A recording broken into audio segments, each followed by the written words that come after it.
హల్లెలూయా.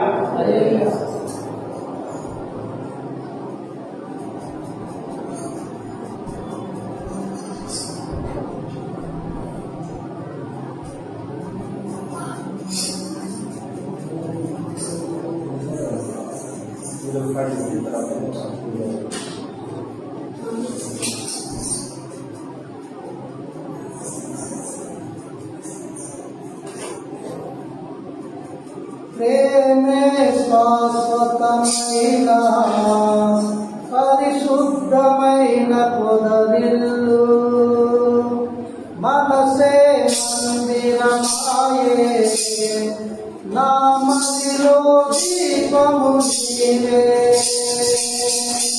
నిన్నాశ్రయించిన వారిని ఉదయించు సూర్యుని వలెనే నిరంతరం నీ మాటతో ప్రకాశింపజేయుదురు. శాశ్వతమైన పరిశుద్ధమైన పొదరిల్లు మనసే మందిరమాయే నా మదిలో దీపము నీవే అమరమైన నీ చరితం విమలమైన నీ రుధిరం ఆత్మీయముగా ఉత్తేజపరచిన పరివర్తన క్షేత్రము అమరమైన నీ చరితం విమలమైన నీ రుధిరం ఆత్మీయముగా ఉత్తేజపరచిన పరివర్తన క్షేత్రము నాలుగలను తేజించి ఇంతగా ఫలింపజేసితివి ఈశ్వర సంపదనంతటితో అభినయించినే పాడెను ఉండలేను బ్రతుకలేను నీ తోడు లేకుని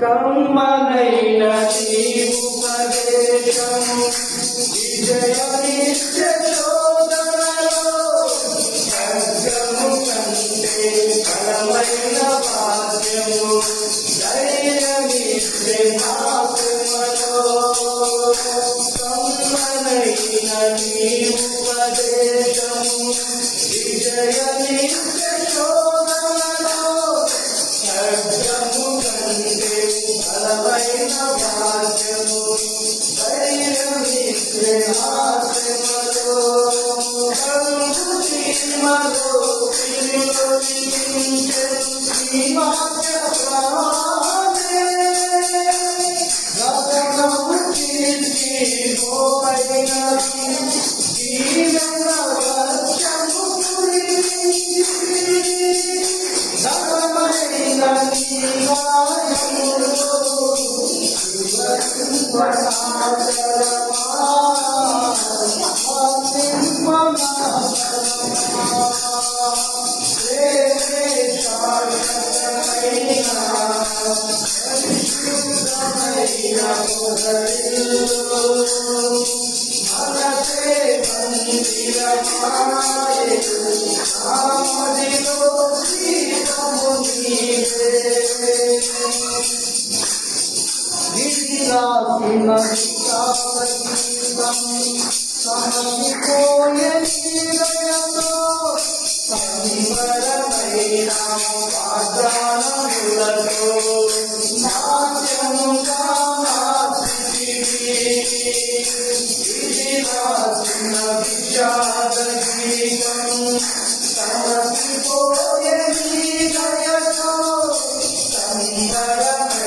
గాఢమైన మధుమలేను యేసయ్యా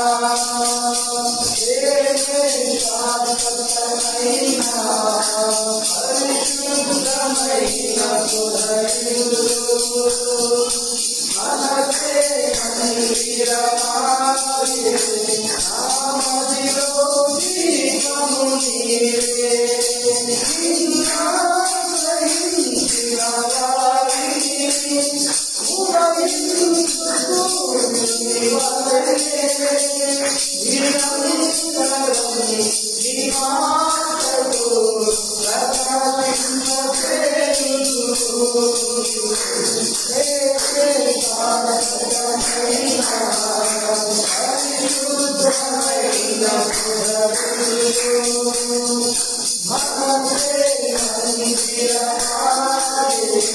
నామదిలో దీపము నీవే హల్లెలూయా.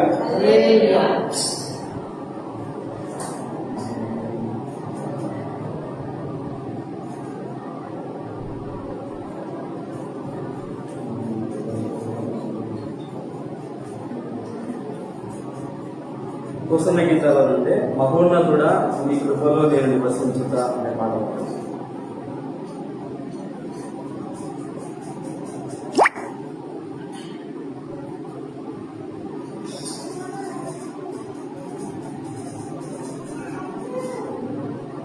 మహోన్నతుడా నీ కృపలో నేను నివసించుటా నా జీవిత ధన్యతయున్నది నా జీవిత ధన్యతయున్నది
హల్లెలూయా.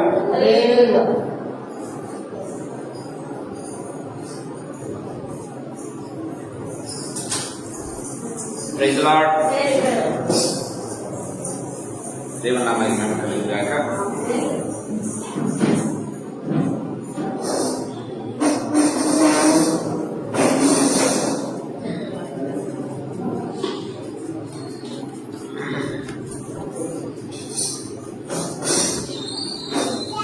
చిన్న వాక్యం చదువుతాం. రూతు గ్రంథం 4వ అధ్యాయం.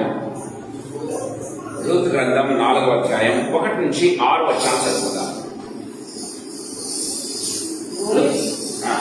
బోయజు వ్యవహారం వద్దకు పోయి అక్కడ కూర్చుండగా బోయజు చెప్పిన బంధువుడు ఆ త్రోవ తోచిందని కనుక బోయజు పోయి ఈ తట్టు తిరిగి ఇక్కడ కూర్చుంటామని అతని పిలువగా అతడు వచ్చి కూర్చుండెను. బోయజు ఆ ఊరి పెద్దలలో 10 మందిని పిలిపించుకొని ఇక్కడ కూర్చుంటాడని చెప్పగా వారిలో కూర్చుంది. అతడు మోయాబు దేశం నుండి తిరిగి వచ్చిన నయోమి మన సహోదరుడైన ఎలీమెలెకునకు కలిగిన భూభాగమును అమ్మివేయుచున్నది కనుక నీవు పొలానికి వెళ్ళినట్లు నేను ఒక సంగతి తెలియజేయవలని ఉన్నాను. ఈ పుర నివాసుల ఎదుటను నా జనుల పెద్దల ఎదుటను ఆ భూమిని సంపాదించుకోవడము ఏమనగా దాన్ని విడిపించుటకు నీవు ఒప్పుకొనిన ఎడలా విడిపింపుము, దాన్ని విడిపింప నొల్లని ఎడలా అది స్పష్టముగా నాతో చెప్పుము. నీవు కాక దాన్ని విడిపింపవలసిన బంధువుడు ఎవడనూ లేడు, నీ తరువాత వాడు నేనే అని బంధువులతో చెప్పాను. అందుకతడు నేను విడిపించదనను. బోయజు నీవు నయోమి చేతి నుండి ఆ పొడవును సంపాదించి దినమున చనిపోయిన వారి పేరట అతని స్వాస్థ్యం స్థిరపరచినట్లు చనిపోయిన వారి భార్య అయిన రూతు అను మోయబురాలి యుద్ధ నుండి దాన్ని సంపాదింపవద్దని చెప్పగా ఆ బంధువుడు నేను దాన్ని విడిపించుకునలేదు, నా స్వాస్థ్యమును పోగొట్టుకొనలేము, నేను దాన్ని విడిపింపలేను కనుక నీవే నాకు ప్రతిగా బంధువుని ధర్మం జరిగించమని చెప్పాను. ఇశ్రాయేలులో బంధు ధర్మమును గూర్చి గాని క్రయ విక్రయములను గూర్చి గాని ప్రతి సంగతిని స్థిరపరచుటకు పూర్వంగా జరిగిన మర్యాద ఏదనగా ఒకడు తన చెప్పు తీసి తన పొరుగువానికి ఇచ్చుటయే. ఈ పని ఇశ్రాయేలులో ప్రమాణంగా నిలిచబడింది. ప్రార్థన చేసుకుందాం. జీవం గల తండ్రి యేసుక్రీస్తు ప్రభువా, మీ పాదములకు ప్రకృతి, మీ పాదములకు కృతజ్ఞతాస్తుతులు స్తోత్రాలు చెల్లిస్తున్నాం ప్రభు. Thank you for thy wonderful mighty presence, Lord. You have been so gracious, so wonderful as మా జీవితాల్లో మీరు సారణ దేవుడిగా ఉంటూ మా జీవితాల్లో ప్రభు మీరు చేసిన మేళ్లను గుర్తు చేసుకుంటూ మీకు స్తోత్రాలు చెల్లిస్తూ ఉన్నాం. ఈ స్థితిలో మేము ఉన్నామంటే, ఇంకా జీవంతో బ్రతుకున్నామంటే యేసయ్యా అది కేవలం మీ కృప తప్పితే మరొకటి కాదు. మా మంచితనం కాదు, మా గొప్పతనం కాదు, మా యొక్క చదువులు కాదు తండ్రి ప్రభు, మా ఉద్యోగాలు కాదు, ఏది కాదు, మా బ్యాక్గ్రౌండ్ కాదు. కానీ యేసు ప్రభు తండ్రి మా నీతి అసలే కాదు నమ్ముకుంటున్నాం. కేవలం మీ కృప ద్వారా తండ్రి మేము ఇంకా జీవించి బ్రతుకుతూ ఉన్నాం. యేసు ప్రభు ఈ స్థితిలో ఉండగలుగుతున్నాం కనుక మీకు స్తోత్రాలు యేసయ్యా. ఈ సాయంకాల సమయంలో మీరు మాకు ఇచ్చినటువంటి ప్రశస్తమైన సమయాన్ని బట్టి మీకు స్తోత్రాలు చెల్లిస్తున్నాం. ఈ సమయాన్ని ప్రభు మాకు ఆశీర్వదించి ఇవ్వటానికి ప్రభు మీరు సిద్ధపడి ఉన్నందుకు స్తోత్రాలు చెల్లిస్తున్నాం.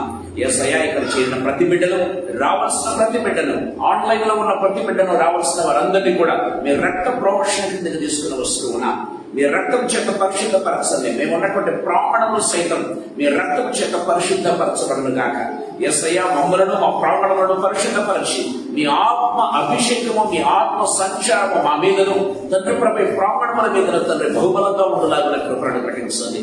నా దేవ, నా ప్రభువైనా నిలబడని దాసుడు వాడి మాట్లాడటం శాతకాలి వాడిని ప్రజల ఎదుట నా దేవ, నా ప్రభు సిగ్గుపడక నేను ముందుకుంటూ ఉండగా తండ్రి I pray that you would hide me totally behind your cross. మీ శిలువ చాటును నన్ను మరుగుపరచండి ప్రభు. దేవా, కావలసినటువంటి తండ్రి నా దేవ జ్ఞానమును తండ్రి ప్రభు విజ్డమ్ను తండ్రి అనుగ్రహించగల శక్తి గల దేవుడు యేసు ప్రభు. నా నాలుకను, నా పెదవులను, నా నోటిని, నా స్వరాన్ని తండ్రి ప్రభు, నా తలంపులను, నా హృదయాన్ని మీరు తండ్రి మరొక్కసారి తండ్రి ప్రభు నైనా వచ్చి హృదయంలో నుంచి నోట నుంచి వచ్చే ప్రతి మాట కూడా ఆత్మచేత కుటుంబం వేయబడినట్లు, ఆత్మచేత ప్రేరేపించబడి తండ్రి బయట వెళ్ళినట్లు యేసయ్యా మీకు అధికమైన కృపను ప్రసాదించు.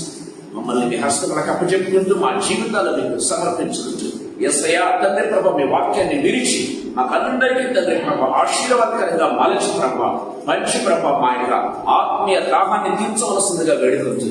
యేసయ్య శక్తిగల నామందు, మహిమగల పరిశుద్ధమైన ఉన్నతమైన జీవిత నామందు స్తోత్రాన్ని చెల్లించి వేడుకొని పొందినాము తండ్రి. ఆమేన్. ప్రేమ వాళ్ళరా, మనం 4వ అధ్యాయంలోకి వచ్చాం. 4వ అధ్యాయంలో మనము ఎన్ని భాగాలుగా విభజించుకున్నాం? దీన్ని 5 భాగాలుగా విభజించుకున్నట్టుగా చూస్తాం. ఈరోజు మొదటి విభాగాన్ని మనం చూస్తున్నాం. సెక్షన్ 1 గమనించినట్లయితే ప్రేమ వాళ్ళరా, ఇక్కడ మొదటి ఈ 6 లేదా 7 వచనాలు మనం చూసినట్లయితే, సో విమోచన యొక్క హక్కు, విమోచన హక్కు అది చట్టబద్ధమైనది అని బోయజు రూల్ చేస్తున్నట్టుగా మనం చూస్తాం.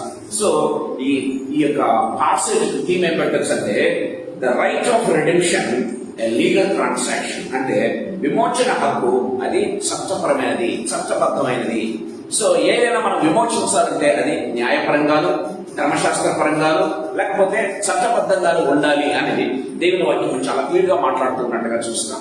సో ఈ సాయంకాల సమయంలో మొట్టమొదటిగా కొన్ని ఆత్మీయతలను మీకు చెప్పాలని ఆశపడుతున్నా. మొట్టమొదటిగా మనం గమనించినట్లయితే రూతు గ్రంథం 4వ అధ్యాయం 1వ వచనం ఒకసారి మనం చదువుకుందాం. రూతు గ్రంథం 4వ అధ్యాయం 1వ వచనం.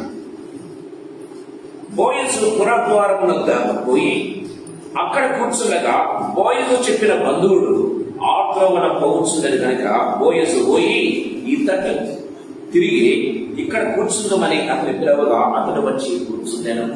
ప్రేమ వాళ్ళని మనం గమనించినట్లయితే ఈ నగర ద్వారం అనేది చూసారా, లేకపోతే ఈ యొక్క పుర ద్వారము నగర ద్వారము మనం గమనించినట్లయితే దేవుని వాక్యంలో మనం చూస్తూ ఉన్నాం. ప్రేమైన వాళ్ళ ఆ ఊరి పెద్దలు ఏం చేస్తారంటే నగర ద్వారం దగ్గర కూర్చునేవారు. మనం ఓల్డ్ టెస్టిమెంట్ లో చూసినట్లయితే లోతు కూడా ఏం చేశాడు, ఆ యొక్క లోతు ఏం చేశాడంటే ఊరి గవిని దగ్గర కూర్చున్నాడని బైబిల్లో రాయబడింది. అంటే ఊరి గవిని అంటే ఊరి గేట్ అన్నమాట.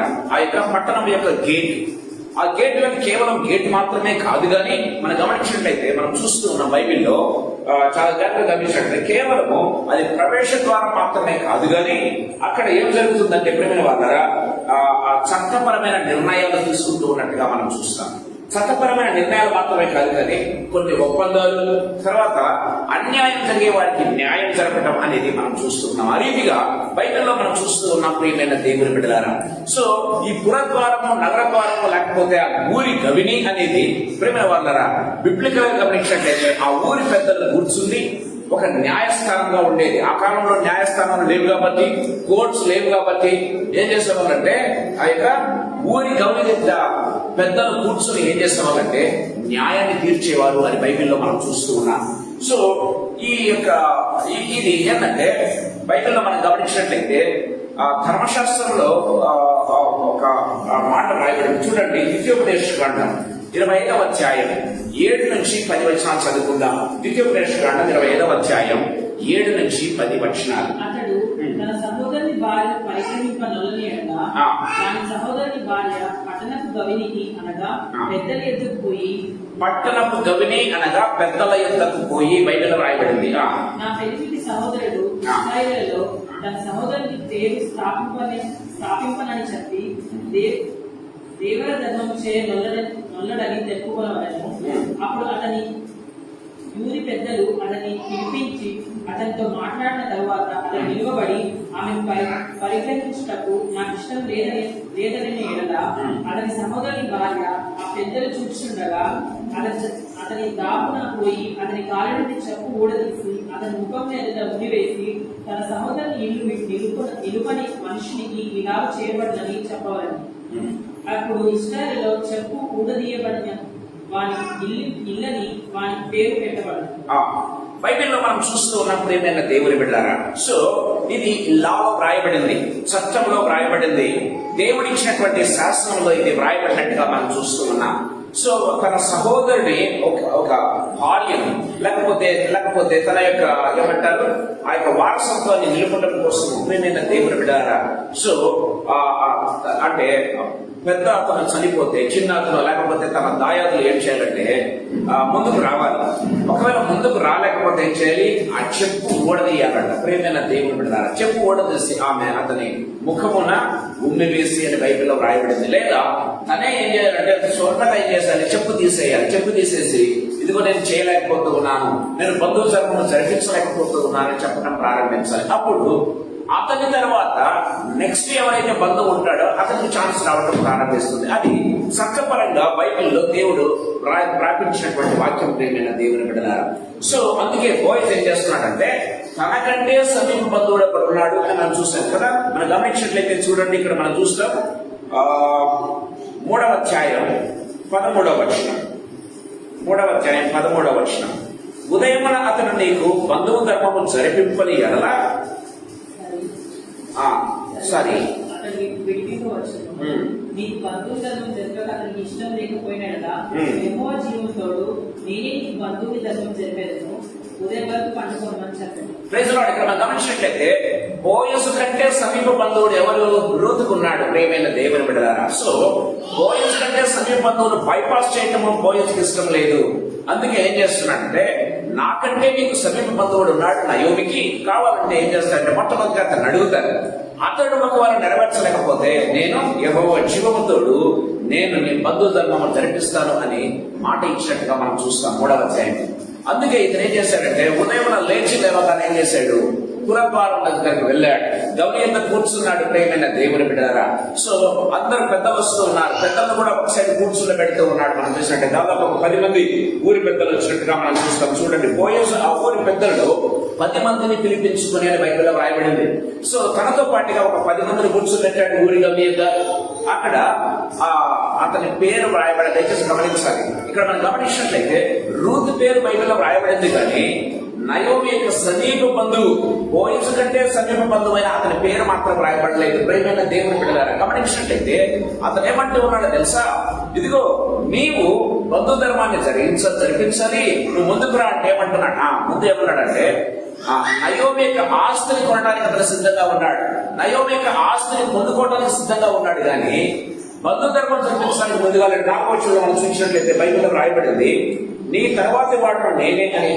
చూడండి, అందుకతడు నేను విడిపించదను ఏమంటున్నాడు 4వ వచనంలో, నేను విడిపించదని అంటున్నాడు. అంటే అర్థం ఏంటి, నయోమిక ఆస్తిని కొనడానికి నేను విడిపించడానికి నేను రెడీ అని చెప్తూ ఉన్నాడు. కానీ బంధు ధర్మం జరిగించడానికి ముందు 6వ వచనంలో మనం చూసినట్లయితే, నీవే నాకు ప్రతిగా బంధువు ధర్మం, నేను దాన్ని విడిపించలేదు కనుక నీవే నాకు ప్రతిగా బంధువుని ధర్మము జరిగించునని చెప్పాను. ఈ వ్యక్తికి ఆస్తి కావాలి, కానీ గమనించినట్లయితే దయచేసి గమనించాలి ప్రియమైన దేవుని బిడ్డలారా, నయోమికి ఉన్నటువంటి ఆస్తిని సంపాదించుకోవాలని చూస్తూ ఉన్నాడు. నయోమికి ఉన్నటువంటి ఆ యొక్క సంపద ఏదైతే ఉందో అక్కడ బెత్లెహేములో అది తీసుకోవడానికి ఇష్టపడుతూ ఉన్నాడు, కానీ బాధ్యత స్వీకరించడానికి ముందుకు రావడం లేదు.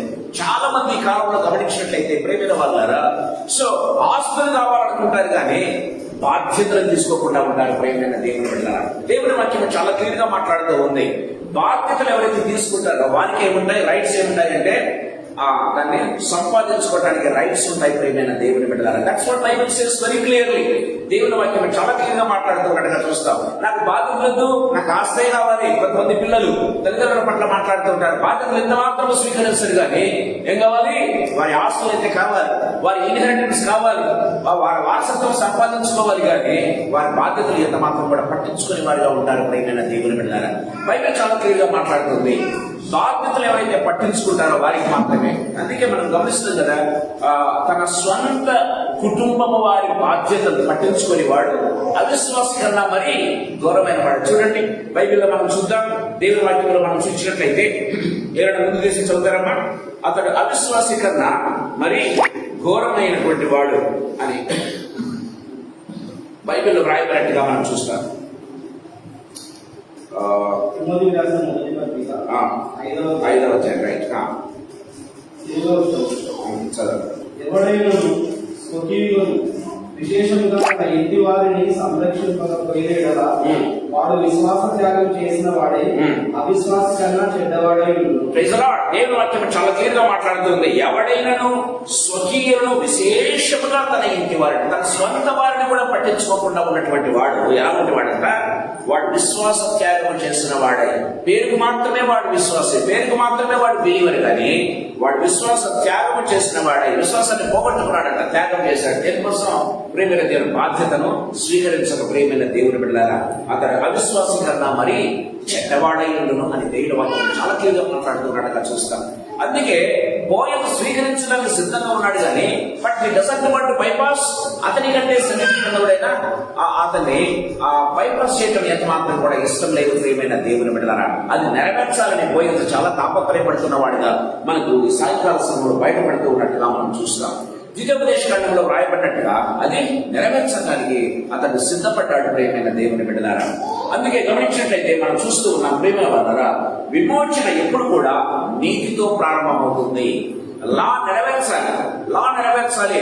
ధర్మశాస్త్రాన్ని నెరవేరుస్తూ ఏం చేయాలంటే ప్రియమైన దేవుని బిడ్డలారా, నీతి ఎప్పుడు కూడా ధర్మశాస్త్రంతోనే ప్రారంభం అవుతుంది, కానీ దేవుని ప్రేమ చేత ఎండ్ అవుతుంది. ప్రియమైన దేవుని బిడ్డలారా, మనం గమనించినట్లయితే ఎప్పుడు కూడా గమనించాలి, విమోచన అనేది ఎప్పుడు కూడా ధర్మశాస్త్రంతో ప్రారంభమవుతుంది, దేవుని యొక్క ప్రేమ చేత ఎండ్ అవుతుంది. ప్రేమైన దేవుని బిడ్డలారా, ఎందుకంటే ధర్మశాస్త్రం ఎప్పుడు కూడా ప్రేమను చూడదు. ఏం చేస్తుందో తెలుసా? ప్రేమగా చూడదు, కానీ ధర్మశాస్త్రం ఎప్పుడు కూడా నిన్ను పాయింట్అవుట్ చేయడం ప్రారంభిస్తుంది. నువ్వు ఇది చేయకూడదు, అది చేయకూడదు, నువ్వు ఇది చేస్తూ ఉండాలి, ఇది చేయకూడదు. ఎప్పుడు కూడా ఏం చేస్తుంది ధర్మశాస్త్రము ఈలో కూడా ఒక కట్టడి నిర్ణయిస్తుంది. ప్రియమైన దేవుని బిడ్డలారా, it is not talk about actually practical things. అందుకే యేసు ప్రభు లోకానికి ప్రేమపూర్ణుడైనటువంటి యేసు ప్రభు లోకానికి రావడం జరిగింది. ప్రియమైన వాళ్ళారా, సో యేసు ప్రభు కూడా మనం గమనించినట్లయితే ఇక్కడ బోయస్ కంటే ముందుగా ఉన్నటువంటి ఆ బంధువు దేనికి సూచనగా ఉన్నాడు తెలుసా? ధర్మశాస్త్రానికి సాదృశ్యంగా ఉన్నాడు. ప్రియమైన దేవుని బిడ్డలారా, బోయస్ దేనికి సాదృశ్యంగా ఉన్నాడంటే యేసు ప్రభువుకు సాదృశ్యంగా ఉండి ఉన్నట్టుగా మనం చూస్తాం. సాయంకాల సమయంలో మనం చాలా జాగ్రత్తగా పరీక్షణ చేయాలి. ప్రియమైన దేవుని బిడ్డలారా, సో మొట్టమొదటి గమనించినట్లయితే ఈ బంధువు లేకపోతే సమీప బంధువు ధర్మశాస్త్రానికి సాదృశ్యంగా ఉన్నట్లయితే ఈ యొక్క వ్యక్తి యేసు ప్రభువుకు సాదృశ్యంగా ఉన్నాడు. అందుకే ధర్మశాస్త్రము చేయలేని పని ఎవరు చేస్తున్నారు? బోయస్ చేస్తూ ఉన్నాడు. గమనించినట్లయితే ధర్మశాస్త్రము చేయలేనటువంటి పని యేసు ప్రభు చేస్తూ ఉన్నాడు. ప్రియమైనది అంటే సమీప బంధువు చేయలేని పని ఎవరు చేస్తూ ఉన్నారు? బోయస్ చేస్తూ ఉన్నట్టుగా ధర్మశాస్త్రము చేయలేనటువంటి పని ఏం చేస్తున్నారు? ఎవరు? యేసు ప్రభు చేస్తూ ఉన్నాడని దేవుని వాక్యం చాలా క్లియర్గా మాట్లాడుతూ ఉన్నట్టుగా మనం చూస్తాం. చాలా లోతైన సత్యం దేవుడు మనకు తెలియజేస్తూ ఉన్నాడు. ప్రియమైన దేవుని ద్వారా ఈ సాయంకాల సమయంలో మనం పరీక్ష చేసుకోవాలి. అందుకే మత్తయి సువార్త 5వ అధ్యాయం 17వ వచనంలో మనం చూసినట్లయితే దేవుని వాక్యం చాలా క్లియర్గా మాట్లాడుతుంది. మత్తయి సువార్త 5వ అధ్యాయం 17వ వచనం మనం ఒకసారి చూద్దాం. ఏమో మీకు వినపడుతుంది? ధర్మశాస్త్రమునైనను ప్రవక్తల వచనమునైనను కొట్టివేయవచ్చునని తలంచవద్దు, వాటిని నెరవేర్చినట్టే కానీ కొట్టివేయటకు నేను రాలేదు. యేసు ప్రభు ప్రేమైన దేవుని బిడ్డలారా, ధర్మశాస్త్రాన్ని కొట్టివేయడానికి రాలేదు కానీ ధర్మశాస్త్రాన్ని నెరవేర్చడానికి వచ్చాడు. దేవుని వాక్యం చాలా క్లియర్ గా మాట్లాడుతున్నట్టుగా చూస్తాం. ఇక్కడ బోయస్ కూడా ధర్మశాస్త్రంలో వ్రాయబడిన ప్రకారం సమీప బంధువులు చేయలేనటువంటి పని ఏం చేస్తూ ఉన్నాడు? తాను మీద వేసుకుని చేస్తూ ఉన్నట్టుగా మనం చూస్తాం. ప్రియమైన దేవుడు, అందుకే ఎప్పుడు కూడా నేను బోయస్ లో యేసు ప్రభువుకు సాదృశ్యంగా మూగురుతుగా ఎప్పుడు కూడా చూపిస్తూ ఉంటాను. ప్రియమైన దేవుడు, దేవుడి వాక్యం చాలా క్లియర్ గా మనకు మాట్లాడుతున్నట్టుగా మనం చూస్తాం. ఈ సాయంకాల సమయంలో మన జీవితాలు ప్రశ్నించుకోవాలి. ప్రియమైన దేవుడు బిడ్డలారా, సో గమనించినట్లయితే ఈ యొక్క ఊరి గమనీయత మొట్టమొదటి ఇనిషియేషన్ ఎవరు తీసుకున్నారంటే రూతు తీసుకోలేదు, నయోమి తీసుకోలేదు, సమీప బంధువులు తీసుకోలేదు, పెద్దలు తీసుకోలేదు. ఎవరు తీసుకున్నారు ఇనిషియేషన్? బోయస్ తీసుకున్నాడు అన్న విషయాన్ని గుర్తు చేసుకోవాలి. ప్రేమ వాళ్ళారా, సో కలవలసిన వాటిని ఎక్కడానికి యేసు ప్రభు ఇష్టపూర్వకంగా వెళ్ళాడు. దయచేసి గమనించాలి, ఇష్టపూర్వకంగా ప్రేమపూర్వకంగా నిన్ను నన్ను ప్రేమించి ఆయన వెళ్ళాడు అని దేవుని వాక్యం చాలా క్లియర్ గా మనతో మాట్లాడుతున్నట్టుగా మనం చూస్తాం.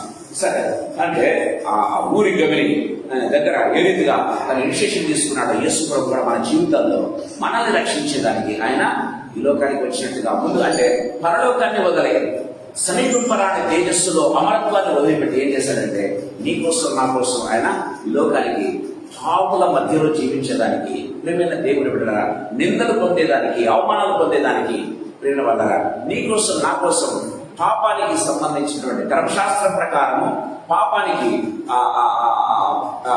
ఇవ్వాల్సినటువంటి జీతం ఆయన ఇచ్చేదానికి ఆయన సుముఖంగా ఇష్టపూర్వకంగా వచ్చాడు అని దేవుని వాక్యం చాలా క్లియర్ గా మనకు మాట్లాడుతున్నట్టుగా మనం చూస్తాం. రెండవ ఆత్మీయతలకు మీకు చెప్పాలని ఆశపడుతున్నాను. దయచేసి గమనించండి. ఋతు గ్రంథం 4వ అధ్యాయం 6వ వచనం ఒకసారి మనం చదువుకుందాం. ఋతు గ్రంథం 4వ అధ్యాయం 6వ వచనం. నేను దానిని విడిపించుకోలేను, నా స్వాస్థ్యాన్ని పొందలేను, నేను దాన్ని విడిపింపలేను కనుక నీవే నాకు ప్రతిగా బంధువుని ధర్మం జరిగించమని చెప్పాను. చాలండి, ఆ బంధువుడు ఏమంటున్నాడు తెలుసా? నేను ఆ పని చేయలేను, నేను ఆ బాధ్యత తీసుకోలేను కనుక ఇదిగో నీవే నాకు బదులుగా ఈ పని చెయ్యి అని అప్పచెప్తున్నట్టుగా మనం చూస్తాం. 4వ వచనంలో మనం చూసినట్లయితే చూడండి, 4వ వచనంలో చివరి భాగాన్ని మనం గమనించినట్లయితే తర్వాత వాళ్ళని నేనే బంధువుని చెప్పాను, అందుకతడు నేనే విడిపించదను కదా, నేనే విడిపించదనని అనండి, నేనే విడిపించదనని. చూడండి, 4వ వచనంలో నేనే విడిపిస్తాను అంటున్నాడు. 6వ వచనంలో ఏమంటున్నాడు? నేను విడిపించలేను అని చెప్తూ ఉన్నట్టుగా మనం చూస్తాం. ప్రియమైన దేవుని బిడ్డలారా, ఈ వ్యక్తి ఏ రీతిగా ఉన్నాడంటే ఎప్పుడు కూడా ఇదిగో నాకు బాధ్యతలు అవసరం లేదు, నాకు వారసత్వం మాత్రమే కావాలి, నాకు ఆస్తి కావాలి కానీ బాధ్యతని పట్టించుకోను అనే స్థితిలో ఉన్నట్టుగా మనం చూస్తాం. అందుకే అతని పేరు బైబిల్లో రాయబడలేదు. ప్రియమైన దేవుని బిడ్డలారా, బోయస్ పేరు రాశారు. ప్రియమైన వాళ్ళారా, ఒక ఫారినర్ అయినటువంటి, లేకపోతే విదేశీయులైనటువంటి, లేకపోతే ఇంకేమంటారు అన్యజనులైనటువంటి రూతు పేరు కూడా బైబిల్లో రాశారు. కానీ ప్రియమైన దేవుని బిడ్డలారా, ఆ సమీప బంధువుని పేరు మాత్రం రాయలేదండి. దేవుని వాక్యం చాలా క్లియర్గా మాట్లాడుతుంది. అందుకే మన జీవితాల్లో బాధ్యతలు విస్మరించకూడదు. ఒక కొడుకుగా, ఒక కూతురుగా, ఒక కోడలుగా, లేకపోతే ఒక అల్లుడిగా, ప్రియమైన దేవుని బిడ్డలారా, తల్లిదండ్రులుగా ఏం చేయాలంటే మన బాధ్యతలు మనం చక్కగా నెరవేర్చేవాడిగా ఉండాలి అని దేవుని వాక్యం చాలా క్లియర్గా మాట్లాడుతూ ఉన్నట్టుగా చూస్తాం. బాధ్యతలు నెరవేర్చలేకపోయిందా మనం చూస్తాం. అతను అవిశ్వాసం కన్నా మరీ చెడ్డవాడై ఉంటాడు. ప్రేమైన దేవుడు ద్వారా దేవుడు వాళ్ళని విశ్వాసంలో కన్సిడర్ చేయటం లేదు అన్న విషయాన్ని మనం గుర్తు చేసుకోవాలి. దేవుని వాక్యం సెలవిస్తుంది. చూడండి, మనం గమనించినట్లయితే ఇక్కడ మనం చూస్తూ ఉన్నాం, అతడు పేరులేని బంధువే ఏం చేస్తుంది తెలుసా? అతను చట్టానికి సాదృశ్యంగా ఉన్నాడు, లేకపోతే ధర్మశాస్త్రానికి సాదృశ్యంగా ఉన్నాడు. ధర్మశాస్త్రం ఏం చేస్తుందంటే చట్టపరమైన అసమర్థత. ఒక వ్యక్తిని నీతిమంతుడిగా మార్చలేదు, కానీ ఒక వ్యక్తిని ఎప్పుడు కూడా తప్పులు పట్టేటటువంటి పరిస్థితి ఏది? ధర్మశాస్త్రం. ధర్మశాస్త్రం ఎప్పుడు కూడా పాపాన్ని తెలియజేస్తుంది తప్పితే పాపం నుంచి ఎట్లా పోగొట్టం కావాలి, పాపం నుంచి రక్షించలేదు. ప్రియమైన దేవుని బిడ్డలారా, యేసు ప్రభువు చాలా క్లియర్గా చెప్పాడు. ధర్మశాస్త్రం ఎప్పుడు కూడా పాపాన్ని, ధర్మశాస్త్రం ఏం చేస్తుంది? పాపం అంటే ఏంటో తెలియజేస్తుంది. పాపం అంటే ఏంటో తెలియదు, కానీ ఆ పాపాన్ని ఓవర్కమ్ చేయడానికి, రక్షింపబడటానికి ధర్మశాస్త్రం ఏమాత్రం చేయలేదు. ప్రియమైన ధర్మశాస్త్రం యొక్క లోపం అది. ప్రియమైన దేవుని బిడ్డలారా, దేవుని వాక్యం చాలా క్లియర్గా మాట్లాడుతూ ఉన్నట్టుగా చూస్తాం బైబిల్లో. అందుకే మనం చూస్తాం కదా, రోమీయులకు రాసినటువంటి పత్రిక 8వ అధ్యాయం 3వ వచనం మనం చూసినట్లయితే ఒక చక్కటి మాట రాయబడింది. రోమీయులకు రాసినటువంటి పత్రిక 8వ అధ్యాయం 3వ వచనం ఒకసారి మనం చూస్తున్నాం.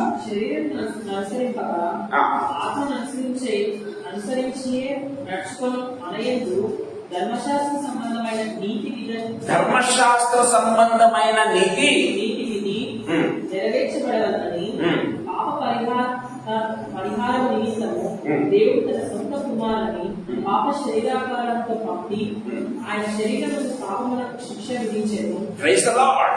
చాలా క్లియర్ గా రాయబడిందండి ఇక్కడ. అంటే ధర్మశాస్త్రము చేయలేనటువంటి పనిని యేసు ప్రభు ద్వారా చేయించడానికి దేవుడు ఏం చేస్తాడంటే తన అద్వితీయ కుమారుణ్ణి యేసు ప్రభుని ఈ లోకానికి, పాపపు లోకానికి పాపిగా, మన పాపాలను ఆయన మీద వేసుకొని పాపిగా ఆయన సిలువలో మరణించడానికి ఏం చేస్తాడంట? దేవుడు పంపాడు అనే బైబిల్ వాక్యం చాలా క్లియర్ గా మాట్లాడుతున్నట్టుగా చూస్తాం. ధర్మశాస్త్రం కేవలం పాపాన్ని మాత్రమే తెలియజేస్తుంది, కానీ రక్షించలేదు కనుక ప్రియమైన దేవుని బిడ్డలారా, ప్రేమపూర్ణుడైనటువంటి దేవుడు. దేవుడిలో 2 లక్షణాలు ఉన్నాయంటే, ఒకటేమో ఆయన పాపాన్ని చూడలేని కన్నులు కలిగిన వాడు, పరిశుద్ధుడు అన్న విషయాన్ని గుర్తు చేసుకోవాలి. అట్ ద సేమ్ టైం 2వ లక్షణం ఏంటంటే ఆయన ఎంతో ప్రేమపూర్ణుడు. ప్రియమైన దేవుని బిడ్డలారా, సో దేవుడిలో ఉన్నటువంటి మొదటి లక్షణము ధర్మశాస్త్రం ద్వారా బయటపడింది. సో పాపం అంటే ఎంతో మనకు తెలియజేస్తూ ఉన్నాడు. కానీ దేవుడిలో ఉన్నటువంటి 2వ లక్షణం ఏంటి? ప్రేమించడం. ప్రేమైన దేవుని బిడ్డలారా, అందుకే యేసు ప్రభు ప్రేమపూర్ణుడిగా గమనించినట్లయితే ఈ లోకానికి వచ్చినట్టుగా మనం చూస్తాం. సో ధర్మశాస్త్రం చేయలేని పని ప్రేమపూర్ణుడైనటువంటి, ప్రేమ కలిగినటువంటి, దయగలిగినటువంటి, కృప చూపినటువంటి యేసు ప్రభు ద్వారా నిన్ను నన్ను రక్షించడానికి యేసు ప్రభు ఈ లోకానికి పంపాడని వాక్యం చాలా క్లియర్ గా రోమీయులకు రాసిన పత్రిక 8వ అధ్యాయం 3వ వచనం చాలా క్లియర్ గా మాట్లాడుతున్నట్టుగా చూస్తాం. ధర్మశాస్త్రం చేయలేని పని యేసు ప్రభు చేశాడు. అందుకే ఆయన పాపము తన మీద వేసుకుని, పాపము లేని వాడుగా ఉన్నప్పటికీ ప్రియమైన దేవుడు గారా మన పాపములు ఆయన మీద వేసుకుని ధర్మశాస్త్రాన్ని ఆయన నెరవేర్చిన వాడుగా మనం చూస్తూ ఉన్నాం. దేవుని బిడ్డలారా, దేవుని వాక్యం చాలా క్లియర్ గా మనతో మాట్లాడుతున్నట్టుగా చూస్తాం. చూడండి, హెబ్రీయులకు రాసినటువంటి పత్రిక 7వ అధ్యాయం 19వ వచనం ఒకసారి మనం చూసుకుందాం. హెబ్రీయులకు రాసినటువంటి పత్రిక 7వ అధ్యాయం 19వ వచనంలో మనం చూసినట్లయితే ఒక చక్కటి మాట రాయబడింది. ఆ ధర్మశాస్త్రము దేనికి సంపూర్ణ సిద్ధి కలగజేయలేదు కనుక ముందు ఇయ్యబడినటువంటి ఆజ్ఞ బలహీనమైనందునను నిష్ప్రయోజనమైనందునను అది నివారణ చేయబడి ఉన్నది. అంతకంటే శ్రేష్టమైన నిరీక్షణ దేవుడు వాక్యం చాలా క్లియర్ గా మాట్లాడుతుంది. సో ధర్మశాస్త్రం ఏంటంటే అక్కడ 3 పదాలు రాశారు ధర్మశాస్త్రం గురించి. మొట్టమొదటిగా బలహీనమైనది. బలహీనమైనది అంటే అప్పుడే రక్షించడానికి అది బలహీనమైంది. అది నిష్ప్రయోజనం. లాస్ట్ లో మళ్ళీ ఒక పదం రాశారు. సంపూర్ణ సిద్ధి కలగ చేయలేదు. ధర్మశాస్త్ర పట్టణంలో చూసినట్లయితే ఒక వ్యక్తికి సంపూర్ణ సిద్ధి కలగ చేయలేదు, సంపూర్ణంగా రక్షించలేదు అది ప్రేమైన దేవుని బిడ్డలారా. ఎందుకంటే అది బలహీనమైనది. రెండవదిగా చూసినట్లయితే అది నిష్ప్రయోజనము. అందుకే ప్రేమైన వాళ్ళ యేసు ప్రభు ఏం చేశారంటే ఆ ధర్మశాస్త్రాన్ని నెరవేర్చి తన ప్రేమ ద్వారా నిన్ను నన్ను రక్షించడానికి ఆయన లోకానికి వచ్చినాడు అని దేవుని వాక్యం. అంటే ఒక విధంగా చెప్పాలంటే యేసు ప్రభు ధర్మశాస్త్రాన్ని బైపాస్ చేయలేదు. దయచేసి గమనించాలి. యేసు ప్రభు ధర్మశాస్త్రాన్ని నెరవేర్చాడు, బైపాస్ చేయలేదు. ప్రియమైన దేవుని బిడ్డలారా, ధర్మశాస్త్రాన్ని నెరవేర్చడం ద్వారా నిన్ను నన్ను రక్షించాడు. ధర్మశాస్త్రం ప్రకారము ఆయన ఏం చేశాడు? రక్తాన్ని, తన శరీర రక్తాన్ని చెందించి నీ కోసం నా కోసం మనల్ని పరిశుద్ధులుగా మార్చాడు. అదండి దేవుని వాక్యం చాలా క్లియర్గా మాట్లాడుతుంది. సో ధర్మశాస్త్రాన్ని ఆయన నెరవేరుస్తూ ఉన్నాడు, తన రక్తాన్ని చిందించాడు, తన ప్రాణాన్ని అర్పించాడు. ప్రియమైన దేవుని బిడ్డలారా, ప్రాణాన్ని అర్పించి ఏం చేశాడంటే మన పాపం కోసం ఆయన ఏం చేశాడు? జీతం ఆయన చెల్లించాడు. జీతం ఆయన చెల్లించి మనల్ని విడుదల చేశాడు, మనల్ని రక్షించాడు, మనల్ని విమోచించాడు, మనల్ని స్వతంత్రులుగా చేశాడు. మనల్ని స్వతంత్రులుగా చేశాడని బైబిల్ వాక్యం చాలా క్లియర్ గా మనతో మాట్లాడుతూ ఉన్నట్టుగా మనం చూస్తాం. ప్రియమైన దేవుని బిడ్డలారా, సో చట్టము మంచిదే కానీ రక్షించలేదు. మనం గుర్తుపెట్టుకోవాలి. చట్టం అది మంచిదే, పాపాన్ని తెలియజేస్తుంది, ఏమి చేయాలో ఏమి చేయకూడదో తెలియజేస్తుంది. కానీ ప్రియమైన దేవుని ద్వారా ఏ రీతిగా అది మాత్రము రక్షించలేకపోతూ ఉందన్న విషయాన్ని గుర్తు చేసుకోవాలి. రెండవదిగా అది మనల్ని రిస్టోర్ చేయలేదు. పాపము చేయకుండా మనం ఏ రీతిగా ఉంటామో ఆ స్థితిలోకి మాత్రం తీసుకురాలేదు ధర్మశాస్త్రం. ప్రేమ వల్ల మన మీద ప్రేమ వేస్తుంది అంతేగాని పాపం చేయకపోతే ఒక వ్యక్తి ఏ రీతిగా ఉంటాడో ఆ స్థితిలో ధర్మశాస్త్రం ఎప్పటికీ మనల్ని తీసుకుని రాలేదు, రిస్టోర్ చేయలేదు. కానీ యేసు ప్రభు ఏం చేస్తున్నాడు గమనించినట్లయితే ప్రేమైన దేవుని బిడ్డలారా, ఈ ధర్మశాస్త్రాన్ని నెరవేర్చడం ద్వారా ఏం చేశాడంటే ప్రేమ వాళ్ళారా ఆయన మనల్ని రక్షించాడు తన రక్తం ద్వారా. ఇంకేం చేస్తున్నాడు తెలుసా? మనల్ని పాపము లేని వారిగా ఏం చేస్తున్నాడు? పరిశుద్ధులుగా ఆయన మారుస్తూ ఉన్నాడు. ప్రేమైన దేవుడులారా, ఆదాము పాపం లేనప్పుడు ఏ రీతిగా ఉన్నాడో ఏం చేస్తున్నాడు? ఆ రీతిగా నిన్ను నన్ను మారుస్తూ ఉన్నాడు. ఆదాము పాపం లేనప్పుడు ఏ రీతిగా ఉన్నాడు? దేవుని పోలికలోను దేవుని యొక్క రూపంలోనూ ఉన్నాడు. ప్రేమైన దేవుని బిడ్డలారా, అదే యేసు ప్రభు చేస్తూ ఉన్నాడు. ఇప్పుడు ఏం చేస్తున్నాడంటే మొట్టమొదటిగా పాపాన్ని తీసేస్తున్నాడు. ఈ పాపానికి సంబంధించిన జీతం నేను చెల్లిస్తానని చెప్పేసి తన శరీర రక్తాన్ని, తన జీవితాన్ని ఆయన పరంగా పెట్టాడు. రెండవది ఏం చేశాడు తెలుసా? గమనించినట్లయితే మనల్ని దేవుని పోలికలోనికి మారుస్తూ ఉన్నాడు, రిస్టోర్ చేస్తూ ఉన్నాడు. రిస్టోర్ చేయడం అంటే ఇంతకుముందు ఏ రీతిగా ఆదాము ఉన్నాడు, ఆదాము అంటే దేవుని పోలికలోనికి, దేవుని రూపంలోనికి మారుస్తూ ఉన్నాడు. చూడండి, మొదటి యోహాను పత్రికలో మనం చూసినట్లయితే ఒక చక్కటి మాట రాయబడింది. మొదటి యోహాను పత్రిక, మొదటి యోహాను పత్రికలో మనం చూసుకుందాం.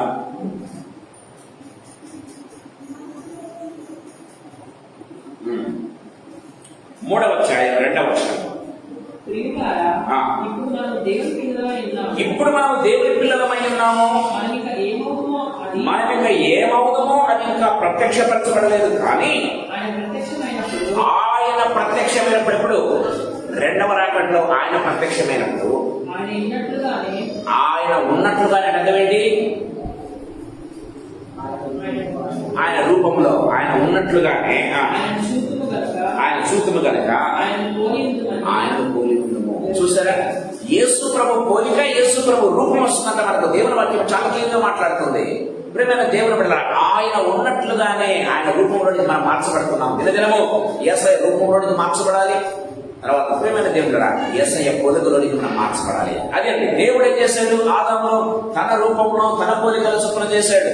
ఆ రిస్టోరేషన్ అనేది యేసు ప్రభు ద్వారా మాత్రమే సాధ్యమవుతుంది. అందుకే మనం ఇంకా ఏ విధంగా ఉంటామో మనకు ప్రత్యక్షపరచబడలేదు. ఎందుకంటే ఇంకా పాపం శరీరంలో ఉన్నాం కాబట్టి మనం ఇంకా పాపం అప్పుడప్పుడు చేస్తూనే ఉంటాం. కాబట్టి యేసయ్య ప్రత్యక్షమైనప్పుడంట మనం ఆయన రూపంలో ఉంటాము, ఆయన పోలికలో ఉంటాము. ఆదామును పాపం లేనప్పుడు ఏ రీతిగా ఉండడం, ఆ రీతిగా మనం దేవుని పోలికలోను దేవుని రూపంలో ఉండేదానికి దేవుడు ఏం చేస్తున్నాడు? మనకు కృప చూపిస్తున్నాడు. దేవుని వాక్యం చాలా క్లియర్గా మాట్లాడుతున్నట్టుగా చూస్తాం. అందుకోసము ఆయన చేసినటువంటి పని ఏంటంటే ప్రియమైన దేవుని బిడ్డలారా, ధర్మశాస్త్రాన్ని నెరవేర్చడానికి ఆయన సాక్రిఫైస్ చేయాల్సి వచ్చింది, త్యాగం చేయాల్సి. ఊరికే ధర్మశాస్త్రం నెరవేర్చడం సాధ్యం కాదు, త్యాగం చేయాలి. ప్రియమైన దేవుని బిడ్డలారా, దాన్ని త్యాగం చేయడం ద్వారా ఏం చేశాడంటే యేసు ప్రభు హక్కును సంపాదించుకున్నాడు. దేవుని కుమారుని కాబట్టి పాపాలు క్షమించడానికి నాకు అధికారం ఉందని చెప్పడం లేదు. ఆయన అధికారం ఉంది, కానీ ఇదిగో ఈ పాపానికి జీతం చెల్లించాలని నేను విడుదల చేస్తున్నాను, నేను రక్షిస్తూ ఉన్నాను, నాకు హక్కు ఉంది. ఆయన ఏం చేస్తున్నాడు? తన జీతం చెల్లించడం ద్వారా, తన త్యాగం చేయడం ద్వారా నిరూపించాడు అని బైబిల్ వాక్యం చాలా క్లియర్ గా మాట్లాడుతూ ఉన్నట్టుగా మనం చూస్తాం. ప్రియమైన దేవుని బిడ్డలారా, ఆయన హక్కు సంపాదించుకున్నాడు. దయచేసి గమనించాలి. సాతాను హక్కు దొంగిలించాడు. దయచేసి గమనించాలి.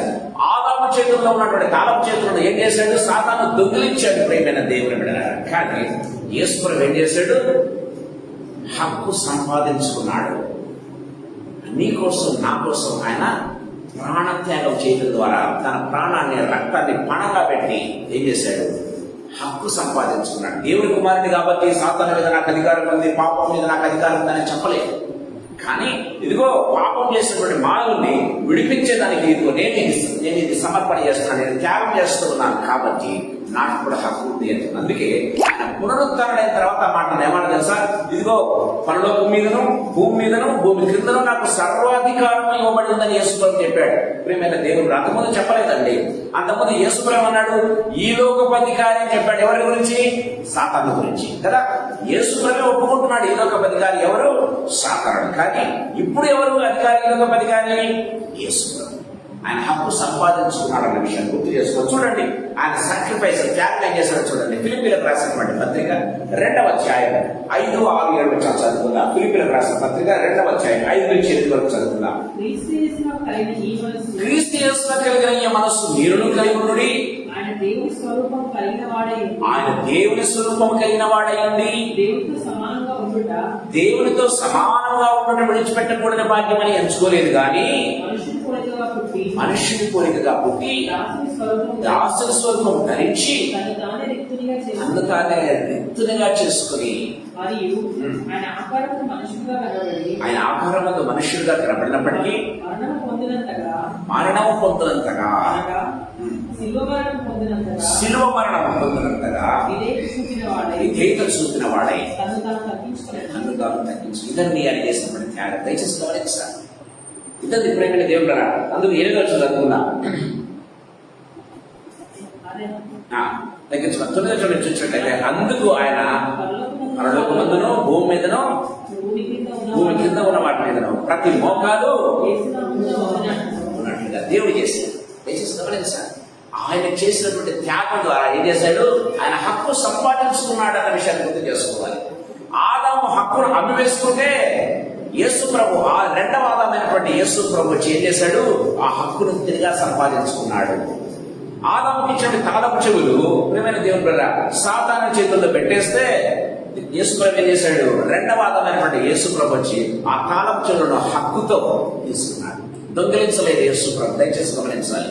ఆ హక్కు ఉన్నప్పటికీ కూడా ఏం చేశాడు? యేసు ప్రభు త్యాగం చేసి ఆ హక్కును సంపాదించుకున్నాడు అన్న విషయాన్ని గుర్తు చేసుకోవాలి. అందుకే గలతీయులకు రాసినటువంటి పత్రిక 3వ అధ్యాయం 13వ వచనంలో ఒక చక్కటి మాట రాయబడింది. గలతీయులకు రాసిన పత్రిక 3వ అధ్యాయం 13వ వచనం.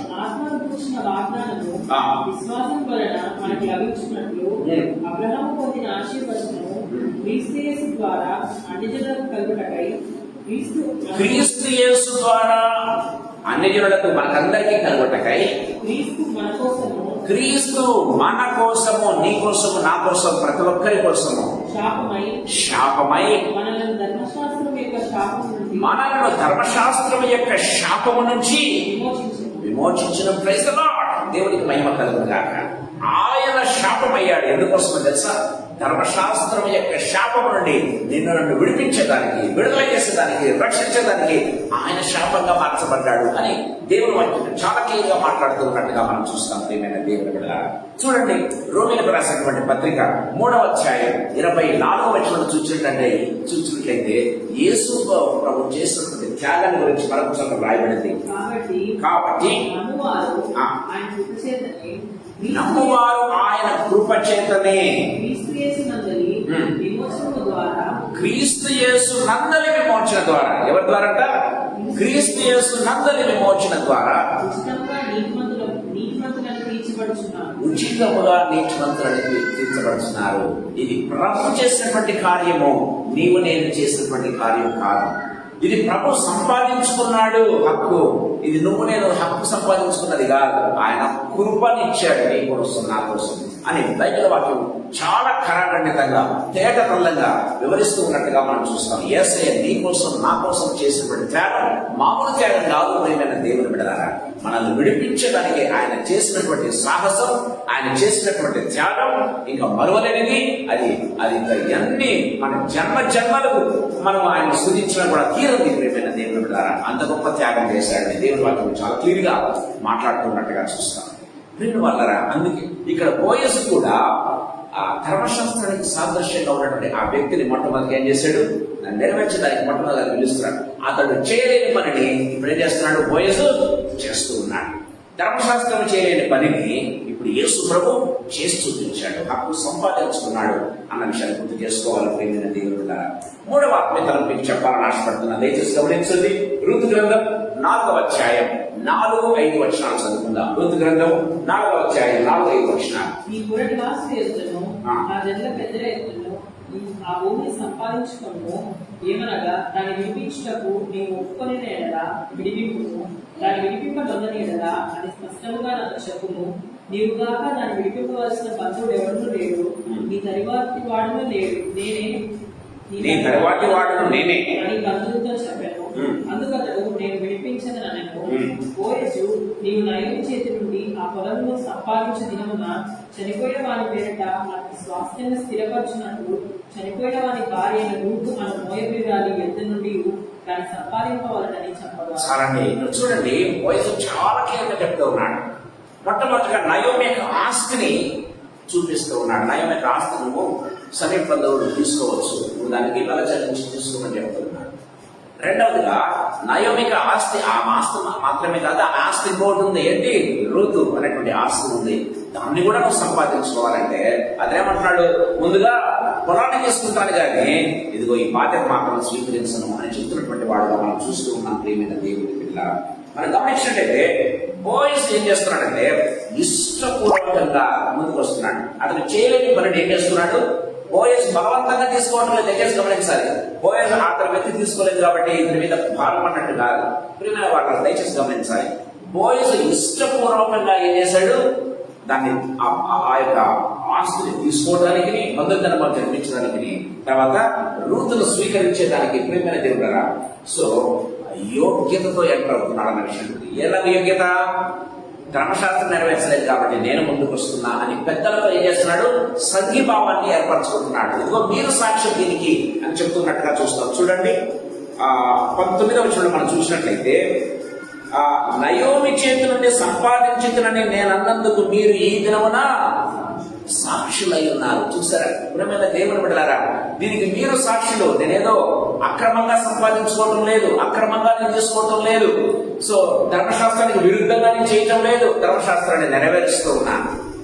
ప్రియమైన వాళ్ళరా, అందుకు మీరు సాక్షులు. చూసారా బోయస్ ఎంత నీతిగా ప్రవర్తిస్తున్నాడంటే ప్రేమది. అందుకే ఈ బోయస్ యేసు ప్రభుకు సాదృశ్యంగా ఉంటున్నాడు. ప్రేమైన దేవుని బిడ్డలారా, సో బోయస్ ఇష్టపూర్వకంగా మరియు ఆ యోగ్యత అంటే ఏంటంటే ఇష్టపూర్వకంగా తీసుకోవడానికి ఉన్నాడు. రెండవదిగా విడిపించడానికి కూడా సమర్థుడు. ఎందుకు, బోయస్ చాలా ఆస్తిపరుడు. ఆ ముందు వ్యక్తి గమనించినట్లయితే నా ఆస్తి పోగొట్టుకుంటానేమో ఆమెను రక్షించడంలో కాబట్టి నాకు వద్దంటున్నాడు. చూసారా, అంటే అతనికి అంత స్తోమత లేదు, అతనికి అంత సమర్థత లేదు అని అర్థమవుతుంది. కానీ బోయస్కు సమర్థత ఉంది. ఎందుకు, మంచి ఆస్తిపరుడు. రెండవదిగా యోగ్యత సంపాదించుకున్నాడు అన్న విషయాన్ని మనం గుర్తు చేసుకోవాలి. యేసు ప్రభు కూడా గమనించినట్లయితే ఆయన యోగ్యుడు. మనం ప్రకటన గ్రంథంలో చూసినట్లయితే ఆయన తప్ప ఎవరూ లేడంట పరలోకంలో యోగ్యుడు. ప్రియమైన దేవుడు. రెండవదిగా బైబిల్లో మనం చూస్తాం ఆయన ఆస్తి ఎంతంటే తన ఐశ్వర్యము చొప్పున కృపలో నీ ప్రతి అవసరం తీర్చేదానికి ఆయన సమర్థుడు అనే ఫిలిప్పీయులకు రాసిన పత్రికలో మనం చూస్తూ ఉన్నాం. ప్రియమైన దేవుని బిడ్డ, దయచేసి గమనించండి.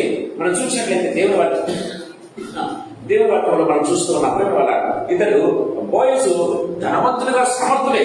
ప్రేమ దేవుడు అంత మాత్రమే కాదు కానీ సో ప్రేమ దయా కలిగిన కృప చూపించగలిగినటువంటి ఇష్టపూర్వకంగా రూతును స్వీకరించడానికి, బలవంతంగా కాక రూతును స్వీకరించడానికి ఆయన ఇష్టపడుతూ ఉన్నాడు. అదే రీతిగా యేసు ప్రభు ప్రేమైన దేవుడు అన్యులమైనటువంటి నిన్ను నన్ను తన సంఘములో చేర్చుకోవటం మాత్రమే కాదు కానీ, తన సంఘముగా మార్చడం మాత్రమే కానీ, తన రక్తం ద్వారా సంఘాన్ని కొనడం మాత్రమే కాదు కానీ ఏమంటున్నాడు? ఇదిగో నిన్ను పెళ్లికి మాటగా చేస్తుంది. ఏమంటున్నాడు? నిన్ను పెళ్లికి మాటగా నేను మారుస్తూ ఉన్నా. ప్రియమైన దేవుడు బిడ్డలారా, అది ధర్మశాస్త్రము కావాలంటే పీపుల్ అయినటువంటి ఇశ్రాయేలులకు లేదు కానీ ఎవరికి ఇస్తున్నాడు గొప్పతనత? అన్యులమైనటువంటి నీకు నాకు ప్రభు ఇస్తున్నాడు. ఇష్టపూర్వకంగా, ప్రేమపూర్వకంగా ఆ గొప్ప పెళ్లి కుమార్తెగా ఉండేటటువంటి గొప్ప ధన్యతను సంఘానికి, సంఘమైనటువంటి నీకు నాకు ఇస్తూ ఉన్నాడు. ప్రియమైన దేవుని పిల్లలు, దేవుడి వాక్యం చాలా అంటే దేవుడు మనల్ని రిస్టోర్ చేస్తున్నాడు, పునరుద్ధరిస్తున్నాడు. ఏదైతే పోగొట్టుకున్నామో అది మనకు దేవుడు యేసు ప్రభు ద్వారా మనకు సమర్పిస్తూ ఉన్నాడు అన్న విషయాన్ని దేవుడి వాక్యం చాలా క్లియర్ గా మాట్లాడుతూ ఉన్నట్టుగా మనం చూస్తాం. ఇలా దయచేసి గమనించండి. మనం గమనించినట్లయితే బైబిల్లో చూస్తాం, రెవల్యూషన్స్ లో మనం చూసినట్లయితే పరలోకంలో యోగ్యుడు ఎవడైనా ఉన్నాడా అంటే యోగ్యుడెవడో లేడు, ఆయన మాత్రమే యోగ్యుడు అని మనం చూస్తాం కదా. దేవుడి వాక్యం మనం చూస్తున్నాం. 3వ అధ్యాయంలో 7వ అధ్యాయంలో చూస్తాం. దేవుని చూడండి, మనం గమనించినట్లయితే హెబ్రీయులకు రాసిన పత్రిక 2వ అధ్యాయం 14-15 వచనాలు చదువుకుందాం. హెబ్రీయులకు రాసిన పత్రిక. కాబట్టి ఆ పిల్లలు రక్తమాంసము గల వారినందున ఆ ప్రకారమే మరణం యొక్క బలము గల వారిని అనగా అపవాదిని మరణము ద్వారా నశింపజేయటప్పుడు జీవితకాలమంతే మరణమైన చేత దాస్యములకు లోబడిన వారిని విడిపించినప్పుడు ఆయన కూడా రక్తమాంసంలో పాలువాడాడు. రక్త మాంసాల్లో ఉన్నటువంటి మనల్ని పాపముల నుంచి విడిపించడానికి ఆయన ఏం చేశాడంట? మన కోసం ఆయన రక్త మాంసములు గలవాడాయను. చూసారా, మన కోసం ఆయన రక్త మాంసాల్లో ఎప్పుడు ఉంటుందంటే బాధ, పెయిన్, ఒక రకమైనటువంటి ఏమందంటే ఏదైనా సరే ఎప్పుడైనా వాళ్ళరా ఒక చిన్నది జరిగితే మనం ఏమంటే అబ్బా అంటాం కదా. సో అలాంటి రక్త మాంసాల్లో ఆయన పాలివాడసుగా మారాడు అని దేవుడు వాక్యం సెలవిస్తుంది. దళితులకు రాసిన పత్రిక 4వ అధ్యాయం 4-5 వచనాలు మనం చూసుకున్నట్లయితే దేవుడి వాక్యం మనం చూసుకున్నట్లయితే గమనించండి. దళితులకు రాసిన పత్రిక 4వ అధ్యాయం 4-5 వచనాలు. అయితే కాలం పరిపూర్ణమైనప్పుడు దేవుడు తన కుమారుడు పంపెను.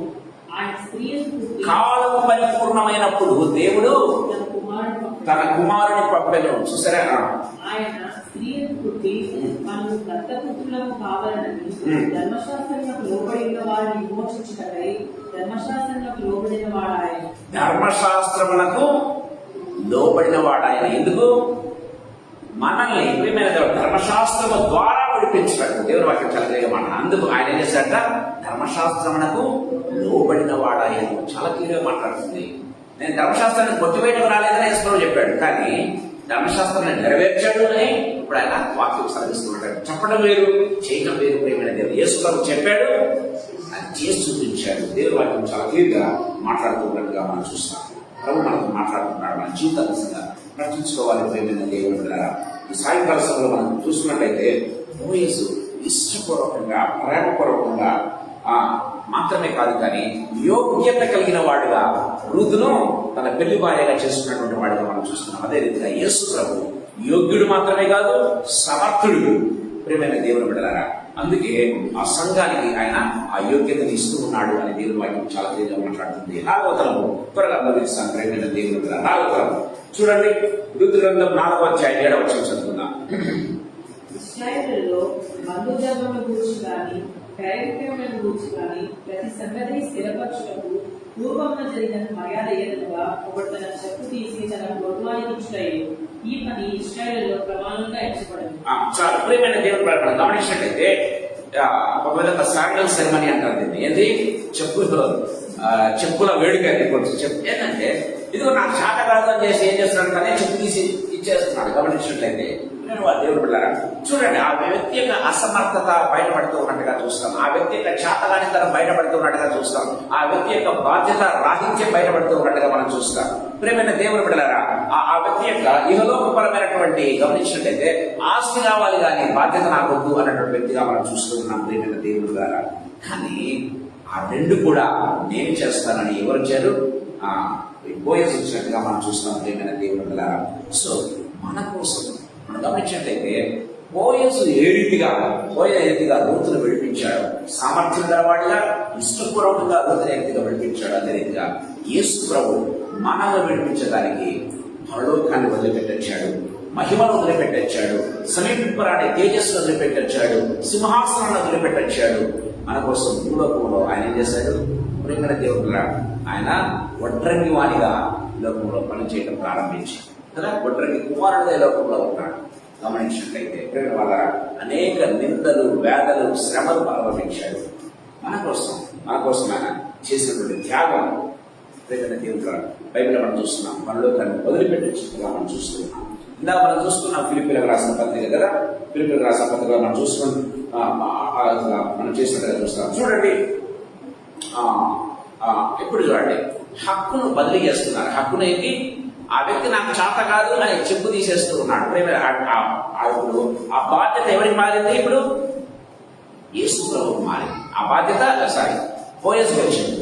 ఆ సమీప బంధువులు చేయలేనటువంటి పని కాబట్టి నెక్స్ట్ సమీప బంధువులైనటువంటి బోయజు వచ్చింది. ప్రేమైన దేవుడులారా, ధర్మశాస్త్రం మీద ఆ పని చేస్తుంటే యేసు ప్రభు రావాల్సినటువంటి అవసరం లేదు. ధర్మశాస్త్రం చేయలేదు కాబట్టి యేసు ప్రభు ఆ పని నీ కోసం నా కోసం చేశాడు. చూడండి, ఎఫ్ఎస్సీలకు రాసినటువంటి పత్రిక 1వ అధ్యాయం 13-14 వచనాలు చదువుకుందాం. ఎఫ్ఎస్సీలకు రాసిన పత్రిక 1వ అధ్యాయం 13-14 వచనాలు. మీరు సత్యవాక్యము అనగా మీ రక్షణ సువార్తను విని క్రీస్తునందు విశ్వాసం ఉంచి వాగ్దానం చేయబడిన ఆత్మచేత ముద్రింపబడుతుంది.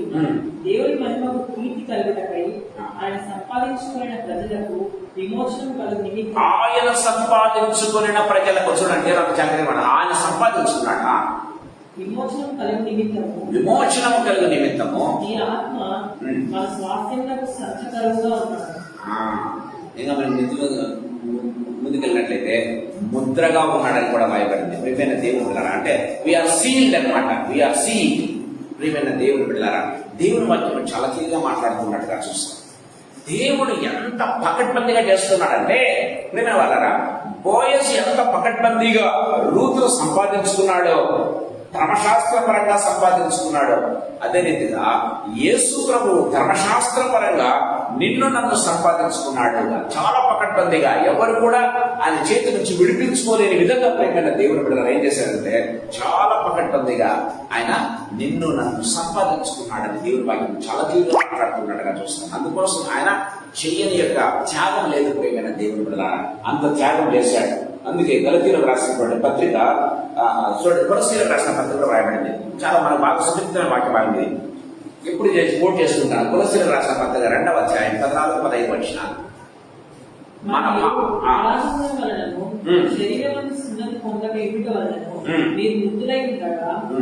మీరు మృతులై ఉండగా వ్రాతపూర్వకమైన ఆజ్ఞల వలన మన మీద రుణముగాను మనకు విరోధముగాను ఉండిన పత్రమును మేకులతో సిలువకు కొట్టి దాన్ని చేవ్రాతతో తుడిచివేసి మనకు అడ్డం లేకుండా దానిని ఎత్తివేసి. చాలు, మీరు ఇంటికి వెళ్తే చదవండి. నేను దీన్ని వివరించాలని ఆశపడుతున్నాను. మనం ఎవరి దగ్గరైనా అప్పు తీసుకుంటే మనం ఏం చేస్తాం? బాండ్ పేపర్ రాస్తాం, లేకపోతే అప్పు పత్రం రాస్తాం కదా. అప్పు పత్రాన్ని ఏమంటారు? యాక్చువల్గా ఏదో అంటారు దాని పత్రం, బాండ్ పేపర్ మీద తెలుగులో మనం గమనించినట్టయితే రుణపత్రం అంటారు కదా. రుణపత్రం బైబిల్ కూడా రాయబడింది. మనం ఏం చేస్తాం? నేను ఫలానా వ్యక్తి నుంచి నేను ఒక 10,000 తీసుకున్నానని రుణపత్రం రాసి ఆ రుణపత్రం ఆ వ్యక్తి దగ్గర పెట్టి డబ్బు తీసుకుంటాను. సో నేనేం చేయాలి? ఈ డబ్బుతో సహా వడ్డీ కూడా చెల్లించి ఆ రుణపత్రాన్ని తీసుకోవాలి. అప్పుడే నాకు ఏమైందంటే నేను ఫ్రీ అయిపోతాను అనమాట.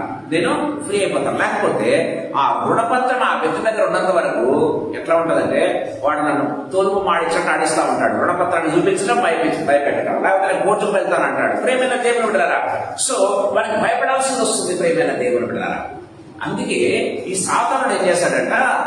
మనల్ని పాపము చేయించి ఆ పాపాన్ని రికార్డ్ చేసి మనం చేసినటువంటి పాపాలను ఏం చేస్తున్నాడు వాడు? రికార్డ్ పూర్వకంగా ఏం చేస్తాడు? రాకపత్రాలను తన దగ్గర పెట్టుకున్నాడంట. నువ్వు పలానా చోట్ల తప్పు చేసావు, ఇదిగో పలానా బస్ స్టాండ్ లో నువ్వు తప్పు చేసావు, పలానా రూమ్ లో నువ్వు తప్పు చేసావు, పలానా ఈ వ్యక్తితో నువ్వు ఈ విధంగా తప్పు చేసావు అని చెప్పేసి వాడేం చేశాడు? మనల్ని తప్పు చేయించి ఏం చేస్తున్నాడు? అవన్నీ కూడా రాతపూర్వకమైనటువంటి రాసి తన దగ్గర బాండ్ పేపర్లు పెట్టుకున్నాడంట. ప్రియమైన దేవుని బిడ్డలారా, రుణపత్రాలు పెట్టుకున్నాడంట.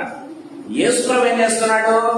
అలా కాదని చెప్పేసి ఆ రుణపత్రాలకు సంబంధించినటువంటి ఏదైతే చెల్లించాలో వడ్డీతో సహా చెల్లించాడు. దయచేసి గమనించాలి, వడ్డీతో సహా చెల్లించి ఆ రుణపత్రాలు ఎవరి దగ్గర నుంచి తీసుకున్నాడు? సాతాను నుంచి తీసుకున్నాడు. నేను చేసిన పాపాలన్నీ కూడా అవి రుణపత్రాలుగా రాసి పెట్టుకుని ఉంటే, వాడు రికార్డ్ చేసి పెట్టుకుని ఉంటే, నీ రికార్డ్ అంతగా నేను పే చేస్తున్నాను వాళ్ళ పాపానికి అని చెప్పేసి యేసుప్రభు ఏం చేశాడు? అవన్నీ తీసుకుని ఏం చేశాడు?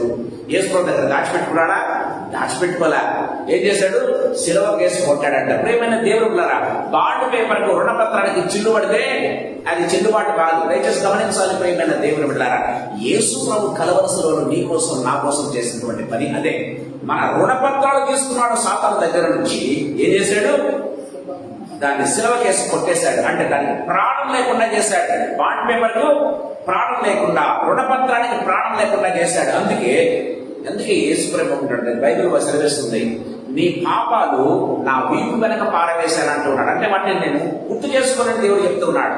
వాటిని ఎన్నటికన్నటికనే గుర్తు చేసుకుని యెషయా గ్రంథంలో వ్రాయబడింది. ప్రియమైన దేవుడారా, నువ్వు గతంలో నువ్వు గుర్తులేమో కానీ నాకైతే గుర్తులేదు, దాన్ని మర్చిపోయాను అంటాడు యేసు ప్రభు. మనం గమనించినట్లయితే దేవుడి వాక్యం చాలా క్లియర్గా వ్రాయబడింది.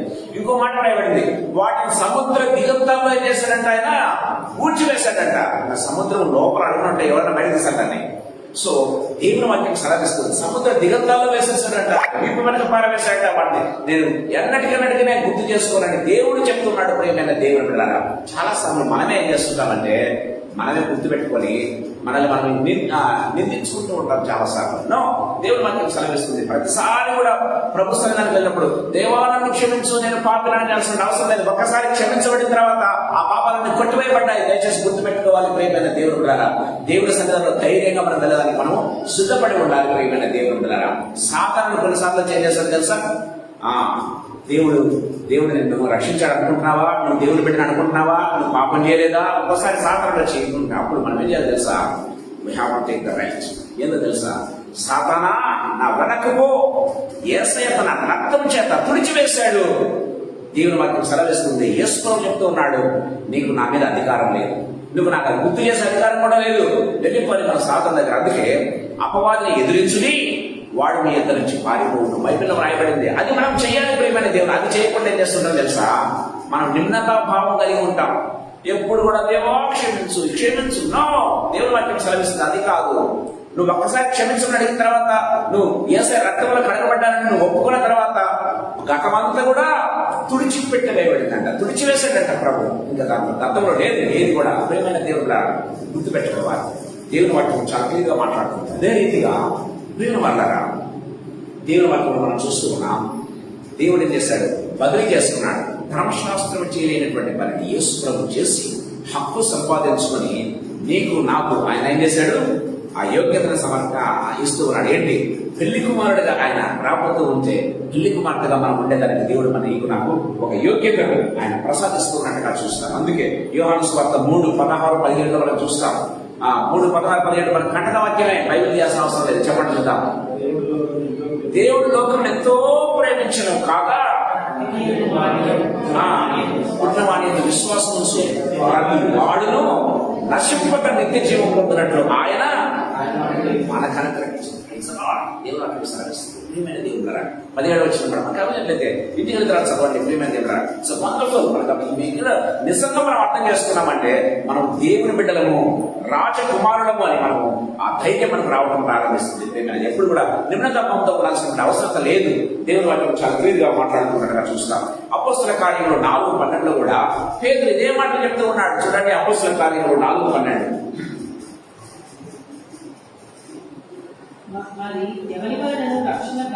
ఎవరి వలన రక్షణ కలగదు కానీ ఈ నామం వలననే మనకు రక్షణ పొందవలను కానీ ఆకాశం క్రింద మనుషులు వేయబడిన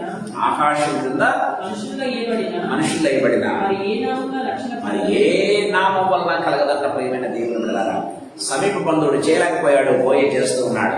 ధర్మశాస్త్రం చేయలేకపోయింది, ఏ మనుషులు చేయలేకపోయాడు, యేసుతో చేశాడు, నిరూపించాడు ప్రియమైన దేవుడు. అందుకే మార్కు సువార్త 10వ అధ్యాయం 45వ వచనంలో చూడండి, ఒక చక్కటి మాట, చాలా బ్యూటిఫుల్ వర్డ్స్, నాకు చాలా ఇష్టమైన వాక్యం. చూడండి మార్కు సువార్త 10:45. మనుష్య కుమారుడు పరిచారం చేయించుకున్నప్పుడు రాలేదు, మనుష్య కుమారుడు పరిచారం చేయించుకుంటూ రాలేదు కానీ పరిచారం చేయటకును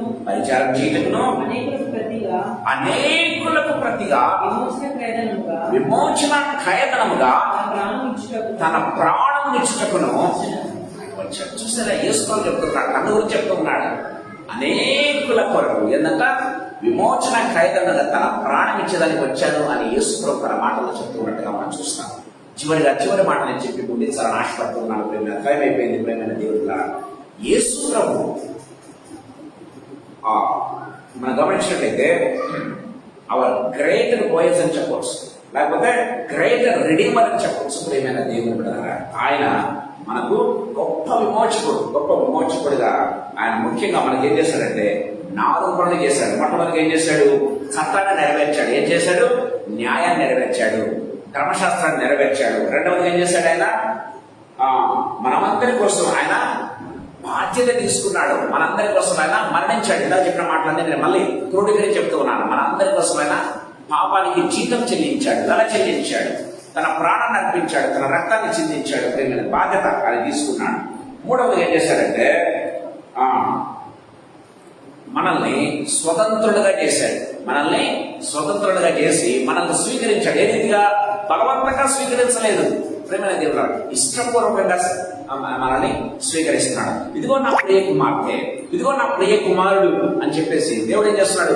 నిన్ను నాకు ఇష్టపూర్వకంగా తన బిడ్డగా పిలుచుకుంటున్నాడు. అయ్యో నా బిడ్డ, నా కుమార్తె, నా కుమారుడా అని ఆయన పిలుచుకున్నట్టుగా చూస్తాం. ఇష్టపూర్వకంగా ఆయన చేస్తున్నాడు. ప్రేమైన దేవుడు మనల్ని తనని వారిగా చేసుకోవడానికి ఆయన ఏం చేశాడు? త్యాగం చేశాడు, సిలువకెక్కాడన్న విషయం గుర్తు చేసుకొని 4 పనులు ఆ యేసు ప్రభు నీ కోసం నా కోసం చేశాడు. సాయంకాలం గుర్తు చేసుకుందాం ఆ ప్రభు చేసినటువంటి త్యాగం. ఆయన ఊరికే దేవుని కుమారుడు కాబట్టి ఆయన సంపాదించుకోలేదు, కానీ ఏం చేశాడు? నీ కోసం నా కోసం వెల చెల్లించి హక్కుగా ఆయన పొందుకున్నాడు. నిన్ను నన్ను ఆ విషయాన్ని గుర్తు చేసుకోవాలి. అందుకే ఆయన తన రక్తం ద్వారా కొన్నాడని బైబిల్లో రాయబడింది. ఏంటంటే తన రక్తం ద్వారా నిన్ను నన్ను కొన్నాడని బైబిల్ హక్కు సంపాదించుకున్నాడు. ప్రియమైన దేవుని బిడ్డలారా, దేవుని వాక్యం చాలా క్లియర్గా మాట్లాడుతున్నట్టుగా చూస్తున్నాం. చూడండి, ప్రకటన గ్రంథం 5వ అధ్యాయం 9వ వచనం చూసుకుని, ప్రకటన గ్రంథం 5వ అధ్యాయం 9వ వచనం. ఈ పాత్రలు పరిశుద్ధుల ప్రార్థనలు ఆ పెద్దలు నీవు ఆ గ్రంథము తీసుకుని దాని ముద్రను విప్పుటకు యోగ్యుడవు. నీవు ఏంటంటే ఆ ముద్రను తీసుకుని ఆ గ్రంథమును విప్పుటకు యోగ్యుడవు అని మాట్లాడుతున్నారు. ఆ యోగ్యుడు ప్రియమైన దేవుడురా, ఆయన యోగ్యుడు. ఆయన ఒక్కడే తప్ప పరలోకంలో కానీ భూలోకంలో కానీ భూమి కింద ఏ ఒక్క యోగ్యుడు లేడంట. ఆయన ఒక్కడే యోగ్యుడు. దేవుడు వాటిని చాలా క్లియర్ గా మాట్లాడుతున్నట్టుగా చూస్తాం. చివరి మాట చూసుకొని ముగించుకుందాం. పేతురు రాసిన మొదటి పత్రిక 1వ అధ్యాయం 18-19 వచనాలు చూసుకొని ముగించుకుందాం. పేతురు రాసిన మొదటి పత్రిక పితృపారంపర్యం వ్యర్థ ప్రవర్తనను విడిచిపెట్టినట్లుగా వెండి బంగారముల వంటి క్షయ వస్తువుల చేత మీరు విమోచింపబడలేదు కానీ అమూల్యమైన రక్తము చేత అనగా నిర్దోషమును నిష్కలంకమును అగు గొర్రెపిల్ల వంటి క్రీస్తు రక్తం చేత విమోచింపబడితే మీరు విమోచించబడ్డారు అని దేవుడు వాక్యం సెలవిస్తుంది. మామూలు కాదు, మీరు ఎలాంటి వాళ్ళంట? నిష్కలంకమును నిర్దోషమైనటువంటి క్రీస్తు రక్తము వలన మనం కొనబడ్డాం. మామూలుగా కాదు ప్రియమైన దేవుడు బిడ్డలారా, పరిశుద్ధమైనటువంటి ప్రశస్తమైనటువంటి ఆయన రక్తం చేత మనం విమోచించబడ్డాము. దేవుడు వాక్యం చాలా తీవ్రపడ్డా అంటే మనం ఎంతో విలువదగిన వారమని గుర్తుపెట్టుకోవాలి. ప్రియమైన దేవుడు బిడ్డలారా, మనం ఎంతో విలువదగిన వారు. బిలీవర్ గా నువ్వు ఎంతంటే క్రీస్తు రక్తం అంత విలువదగిన వాడు. అందుకే ఆయన రక్తం చెల్లించి నిన్ను నన్ను కొన్నాడు కదా. మనం బంగారం కొనడానికి 1,00,000 రూపాయలు ఎంత ఉందో కదా, తులం ఎంతో 1,00,000 దాటిపోయింది. అంటే అంత వెల చెల్లిస్తే కానీ బంగారాన్ని కొనుక్కోలేము మనం కదా. క్రీస్తు నిన్ను నన్ను కొన్నాడంటే ఆయన రక్తం కంటే విలువగా నిన్ను నన్ను ఆయన భావించాడు కనుక తన రక్తాన్ని సైతం వెలజల్లించి పరిశుద్ధమైనటువంటి ప్రశస్తమైనటువంటి ఆ రక్తాన్ని సైతం నీ కోసం నా కోసం వెలజల్లించి మనల్ని కొన్నాడు ఆయన విషయాన్ని తెలుసుకున్నాం. అంత విలువగలిగిన వారము ఎప్పుడు కూడా మర్చిపోవద్దు. ప్రేమ వలన నిన్ను నన్ను తక్కువ అంచనా వేసుకోవద్దు. దేవుని పిల్లల అన్న విషయాన్ని గుర్తు చేసుకోవాలి. అందుకే దేవుడు నీ కోసం నా కోసం ఈ గొప్ప కృపను ఈ చిత్రమైన దేవుడు రూతు గ్రంథంలో ఈ యొక్క సత్యాలు మనకు తెలియజేస్తున్నాడు. తల ఉంచుకుందాం, ప్రార్థన చేసుకుందాం. మనం ఎంత విలువగలిగిన వారము గుర్తు చేసుకోవాలి. ప్రియమైన దేవుడు గారా, ఆయన సమీప బంధువుడిగా వచ్చాడు, మనల్ని విమోచించాడు. రూతుని విమోచించిన బోయజు లాగా ప్రియమైన దేవుని పిల్లరా, సంఘమైనటువంటి నిన్ను విమోచించడానికి యేసు ప్రభు తన రక్తాన్ని చెల్లించి, తన వెల చెల్లించి, తన యొక్క ప్రాణం అర్పించి మనల్ని విలువ కలిగిన వారిగా మార్చాడు. తరలి వచ్చి ప్రార్థన చేసుకుందాం. జీవంగల తండ్రి యేసుక్రీస్తు ప్రభువా, మీ పాదములకు బ్రతుకుతూ మీ పాదములకు స్తుతులు స్తోత్రాలు చెల్లిస్తున్నాం ప్రభు. ఈ సాయంకాల వేళలో మీరు మాకు ఇచ్చినటువంటి ప్రశస్తమైన సమయాన్ని బట్టి మీకు స్తోత్రం చెల్లిస్తున్నాం. మీ వాక్యంలోని అమూల్యమైనటువంటి సత్యాలు నా దేవా, నా ప్రభువైనా మా హృదయాల్లో ఎల్లప్పుడూ చిరస్థాయిగా నిలిచిపోయే రీతిగా తండ్రి మీరు మాట్లాడిన విధానం అంతటిని బట్టి మీకు స్తోత్రం చెల్లిస్తున్నాం. యేసు ప్రభువా, ఈ వాక్యాలను మా హృదయంలోనూ మా తలంపుల్లోనూ నెమరువేసుకుంటూ మీ రాజ్యం తండ్రి ప్రభువైనా మీరు రెండవ రాకడలో వచ్చేందుకు పర్యంతం కూడా యేసు ప్రభువైనా మేము బ్రతుకుంటే అవి మా యొక్క హృదయాల్లోనూ మా మనస్సులో ఉండలాగా యేసు ప్రభువా, ఎవరినో ఆ వాక్యాన్ని ఎత్తుకొని పోకుండా తండ్రి మా యొక్క జీవితాల్లో చిరస్థాయిగా తండ్రి ప్రభువా నిలిచిలాగా తండ్రి మీ వాక్యాన్ని మా హృదయముల మీద మా తలపుల మీద రాయవలసిందిగా బ్రతిమలాడుకుంటున్నా. కృపను గ్రహించండి. మేము ఎంతో విలువగలిగిన వారమని మీ వాక్యం ద్వారా మీరు తెలియజేశారు. మీరు రక్తము కంటే ప్రభువైనా మేము విలువగలిగిన వారు కనుక యేసు ప్రభు మీ రక్తాన్ని మాకు తండ్రి మా కోసం తండ్రి ప్రభు చెల్లించి ప్రభు మీరు మమ్మల్ని కొన్నారని తండ్రి మేము తెలుసుకున్నాం. మీకు వందనాలు చెల్లిస్తున్నా తండ్రి ప్రభు.